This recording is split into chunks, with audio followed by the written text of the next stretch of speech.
چھایا مدنی مذاکرے میں، ہر دل ہے جگمگایا مدنی مذاکرے میں، ہر دل ہے جگمگایا مدنی مذاکرے میں۔ المختصر معظم گنتی سے ماورا ہے، المختصر معظم گنتی سے ماورا ہے، المختصر معظم گنتی سے ماورا ہے۔ جو کچھ ہے ہم نے پایا مدنی مذاکرے میں، جو کچھ ہے ہم نے پایا مدنی مذاکرے میں۔ کیسا ہے نور چھایا مدنی مذاکرے میں، کیسا ہے نور چھایا مدنی مذاکرے میں، ہر دل ہے جگمگایا مدنی مذاکرے میں، ہر دل ہے جگمگایا مدنی مذاکرے میں۔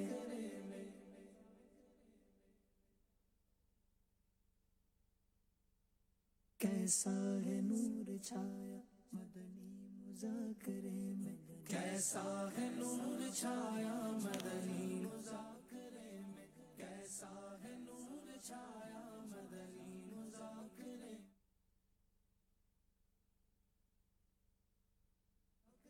میں، ہر دل ہے جگمگایا مدنی مذاکرے میں۔ اس در سے مل رہے ہیں دنیا و دین دونوں، اس در سے مل رہے ہیں دنیا و دین دونوں، اس در سے مل رہے ہیں دنیا و دین دونوں۔ یہ ہم نے آزمایا مدنی مذاکرے میں، یہ ہم نے آزمایا مدنی۔ الحمدللہ رب العالمین، والصلاة والسلام علی خاتم النبیین، یا ارحم الراحمین یا ارحم الراحمین یا ارحم الراحمین، یا ربنا یا ربنا یا ربنا یا ربنا یا ربنا، یا اللہ یا رحمان یا رحیم، رضی اللہ عنا سیدنا و مولانا محمدا صلی اللہ تعالی علیہ وآلہ وسلم ما هو أهله۔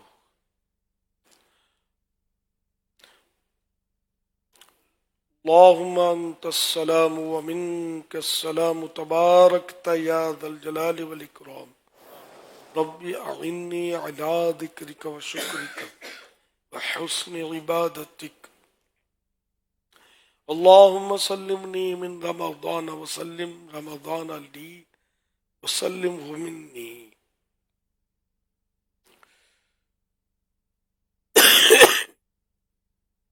اللهم اختم لنا بخير، اللهم اختم لنا بخير، اللهم اختم لنا بخير، اللهم ادخلنا الجنة الفردوس، اللهم ادخلنا الجنة الفردوس، اللهم ادخلنا الجنة الفردوس، اللهم اجرني من النار، اللهم اجرني من النار، اللهم اجرني من النار۔ رب اجعلني مقيم الصلاة ومن ذريتي ربنا وتقبل دعاء، ربنا اغفر لي ولوالدي وللمؤمنين يوم يقوم الحساب۔ يا رسول الله انظر حالنا، يا حبيب الله اسمع قالنا، إنني في بحر هم مغرق، خذ يدي سهل لنا إشكالنا۔ الفاتحة۔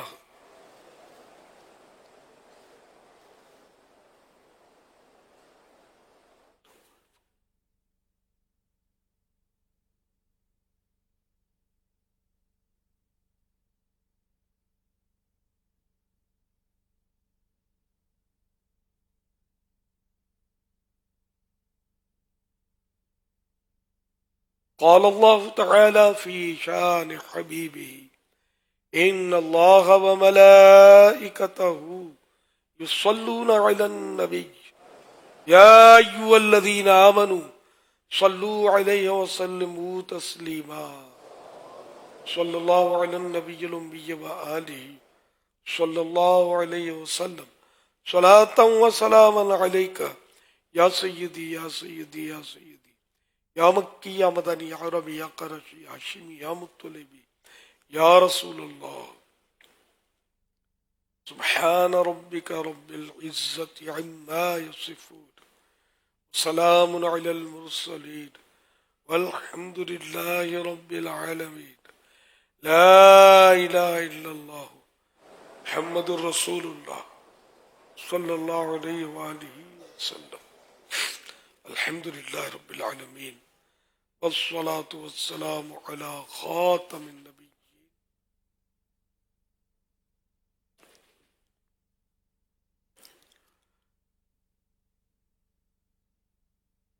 اما بعد فاعوذ باللہ من الشیطان الرجیم. بسم اللہ الرحمن الرحیم. الصلاة والسلام علیک یا رسول اللہ وعلى آلك وأصحابك يا حبيب الله. الصلاة والسلام عليك يا نبي الله وعلى آلك وأصحابك يا نور الله.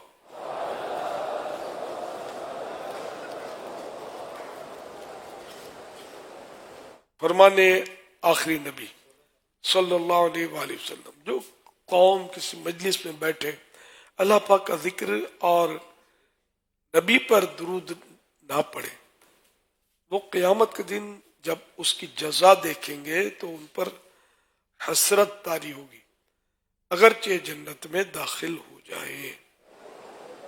صلو علی الحبیب صلی اللہ علی محمد. نویت سنت الاعتکاف.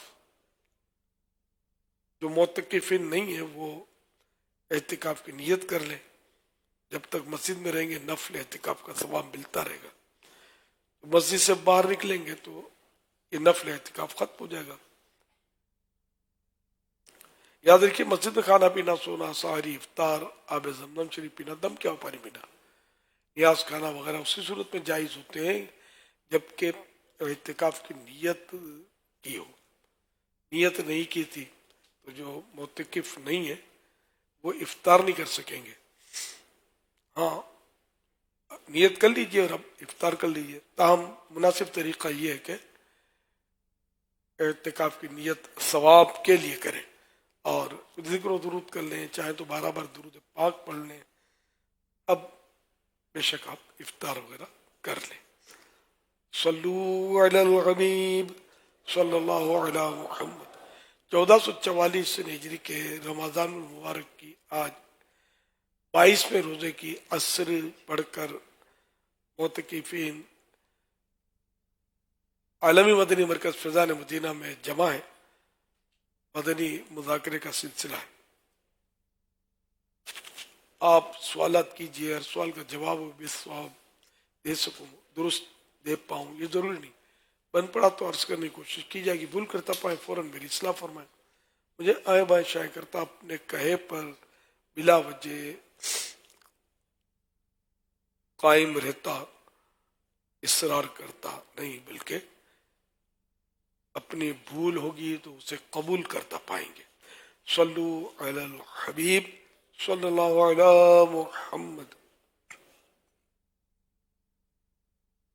میں نے یہ سوال کرنا تھا کہ جس پہ قرض ہو تو وہ یہ صدقہ فطر دے سکتا ہے؟ میرا سوال یہ اگر کسی کے پاس پیسے نہیں ہو تو فطرانہ لازمی دینا ہے؟ جو صاحب نصاب ہے اس پر فطرہ واجب ہوتا ہے. اب اگر قرضہ دینے کے بعد وہ صاحب نصاب رہتا نہیں ہے اور صاحب نصاب اس وقت ہونا ہے جب عید الفطر یعنی عید کے دن صبح صادق کے وقت وہ صاحب نصاب ہو. اس سے آگے پیچھے ہونے سے فطرہ واجب نہیں ہوتا. اسی وقت صاحب نصاب ہے تو اب فطرہ واجب ہے. اگر قرض مائنس کر دیتا ہے تو اب صاحب نصاب نہیں رہ رہا تو پھر بھی فطرہ اس پر واجب نہیں ہوگا. پھر اب اس کے نابالغ بچوں کی طرف سے بھی اس پر واجب نہیں ہوگا، ورنہ یہ کہ جس پر فطرہ واجب ہوتا ہے اس کے نابالغ بچوں کی طرف سے بھی اس پر واجب ہوتا ہے. البتہ یہ اختیار ہوتا ہے کہ اگر بچہ بھی صاحب نصاب ہے تو بچے کے مال میں سے فطرہ ادا کر سکتا ہے یا پھر اپنے پیسوں سے ادا کر دے. صلو علی الحبیب صلی اللہ علیہ محمد. پیارے امیر علیہ سنت کی بارگاہ میں یہ سوال عرض ہے کہ توبوا الی اللہ جو کیا کہتے ہیں، اس کا مطلب کیا ہے، اور استغفر اللہ کا معنی کیا بنتا ہے؟ برائے مہربانی رہنمائی فرما دیجیے. توبو الی اللہ یعنی اللہ پاک کی بارگاہ میں توبہ کرو. جمع میں کہا جا رہا ہے اللہ پاک کی بارگاہ میں توبہ کرو. اور استغفر اللہ کے ایک معنی یہ بھی ہے کہ میں اللہ سے اپنے گناہ کی توبہ کرتا ہوں. واللہ تعالی اعلم ورسولہ اعلم عز وجل وصلی اللہ تعالی علیہ وآلہ وسلم. صلو علی الحبیب صلی اللہ علی محمد. پیارے امیر اہل سنت، میرا آپ کی بارگاہ میں یہ سوال ہے کہ میں نے بعض لوگوں سے سنا ہے کہ جنماز پر کپڑے نہیں پریس کرنے چاہیے کیونکہ اس پر 24 گھنٹے فرشتے رہتے ہیں. آپ اس کے بارے میں کچھ مدنی پور ارشاد فرمائیے، اور کپڑے پریس کرنے چاہیے جنماز پہ یا نہیں؟ جو مسلح ہوتا ہے جائے نماز جو ہوتی ہے اچھا. اس پر کپڑے پریس نہیں کرنے چاہیے کہ فرشتے رہتے ہیں 24 گھنٹے. اچھا، فرشتے تو ہمارے کندھوں پر بھی تو ہوتے ہیں نا، بولتے کہ کندھے پر ہاتھ مت رکھو نا فرشتے کو تکلیف ہوگی. بچوں میں اس طرح کی باتیں ہوتی ہیں تو ایسا کچھ نہیں ہے. فرشتے ہمارے مسلحوں کے ضرورت مند نہیں ہیں. پریس کرنے میں کوئی حرج نہیں ہے، کپڑے سے پریس کرے. البتہ یہ کہ مسلح اگر نماز کے لیے مخصوص ہے تو اس کا اپنا احترام ہے، ادب ہے. تو اگر کسی اور چیز پر کپڑے پریس کریں تو بھی ٹھیک ہے، اس پر کریں تو بھی گناہ کوئی نہیں. اگر اس پر وہ گنبد خضرا یا کعبہ شریف کی وہ تو بھی پریس کیا، پھر اس پر تو نماز پڑھنے کا بھی غور کرے کہ آدمی کعبہ شریف کی تصویر، سبز گنبد شریف کی تصویر تو عاشقان رسول احترام کے ساتھ فریم بنا کر اس کو سجاتے ہیں. اب اسی کو زمین پر پھینک رہے ہیں، اس میں گھٹنے رکھ رہے ہیں، کبھی پاؤں رکھ کر بھی آ جاتے ہوں گے. تو ایسے مسلح استعمال نہ کیے جائیں جس پر سبز گنبد شریف یا کعبہ شریف کی تصویر ہو. ناجائز نہیں کہتا میں، لیکن ہم عشق کے بندے ہیں، کیوں بات بڑھائی ہے. میں ادب کی بات کر رہا ہوں، ادب اچھا، با ادب با نصیب. صلو علی الحبیب صلی اللہ علی محمد. امیر علیہ سنت کی بارگاہ میں عرض ہے، حضور یہ ارشاد فرمائیے گا کہ زکوٰۃ کی رقم جو ہے ہم کسی مزار شریف کی تعمیرات میں دے سکتے ہیں یا زکوٰۃ کی رقم سے مزار شریف کی تعمیرات کروا سکتے ہیں؟ نہیں، زکوٰۃ میں شرط ہوتا ہے کہ کسی حقدار کو مالک بنا دیا جائے. اب جس کو مالک بنا دیا اب وہ اس کا مالک ہے، مختار ہے. بھلے مزار شریف اس سے بنائے، مسجد بنائے، اپنا پیٹ بھرے، تن ڈھکے، اس کو کلی اختیار ہوتے ہیں. یعنی زکوٰۃ کا جس کو مالک بنا دیا ہر طرح سے با اختیار ہوتا ہے. واللہ تعالی اعلم ورسولہ اعلم عز وجل وصلی اللہ تعالی علیہ وآلہ وسلم. صلو علی الحبیب صلی اللہ علی محمد. درخواست یہ ہے کہ زکوٰۃ جو ہے نا یہ اصل ہے غریبوں کے لیے، مسکینوں کے لیے، غریبوں کے لیے، تاکہ یہ ان کی خوراک ہو، ان کا رہن سہن پہننے کا انتظام ہو.